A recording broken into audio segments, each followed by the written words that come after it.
Hi everyone, I'm Nicholas Chabros with McDonald Realty, and we are with our good friend and mortgage broker Atrina I with Citywide Dominion Lending. Thanks for being here. Thanks, Nick. It's great to be here. Upon meeting a new buyer, we as realtors receive a lot of questions about the home buying process. And some of those questions are finance related. So we wanted to talk to you as a mortgage expert. Great. So Atrina, question number one, what is the minimum down payment for a buyer? Nick, I think that's a great question, and I get asked that question all the time. Sure. Whether it's your first home or your 100th home that you're buying, as long as you're income qualifying for the mortgage, the minimum down payment is 5% for purchase prices up to $500,000. So for a purchase price of $490,000, your down payment will end up being $24,500.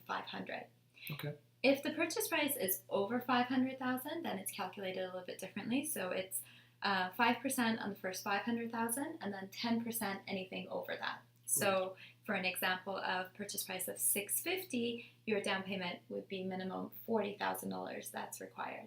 Okay. And then just to keep things interesting, we have another category, which is anything that's an uninsured mortgage. So if you're putting more than 20% down, or if the purchase price is over $1 million, or if you want the 30-year amortization, then you have to put 20% down.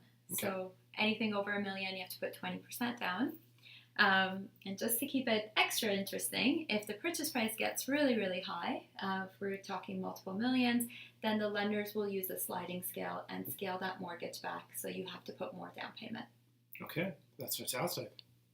So question two, what is the main difference between a fixed and variable mortgage?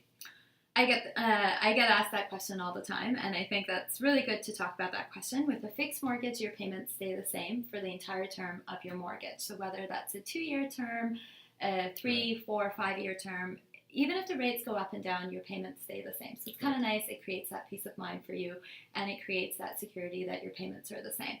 With a variable, you're essentially getting a fluctuating rate, and that rate can go up and down depending on what prime is doing. So if prime goes up, your rate will actually go up. If prime goes down, your rate could go down. It goes down, and most lenders actually adjust your payments to reflect that rate change as well. Okay. Now, the question that I get asked all the time is, which one's better? Should I get a fixed mortgage? Should I get a variable mortgage? It's a very valid question, but there is no one answer that fits. There's no one fit-all type of scenario for this. You have to look at your risk tolerance, and you have to look at if you're getting something at the top end of your budget or not. Because if you are getting something on the higher end of your budget, then you can't really afford any increases to your payments. So exactly. You kind of want to have that mortgage fixed. But if you're getting, something smaller, or if you're getting a rental property, then a variable is a good option to go as well. There you go. Perfect. Thank you. Welcome. So question number 3, what do lenders typically look for when approving a mortgage? Sure. The short answer to that is they look at everything.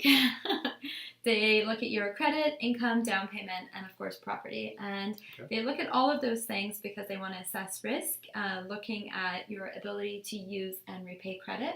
So if one area is a little bit riskier than then they would want you to have, for example, if down payment is on the lower end, or you don't have a lot of savings, they want you to make sure that you have excellent credit, stable job, and the property's in a good shape. Thank you so much for listening to today's video. For all information related to the financial world, this is Atrina I of Citywide Dominion Lending.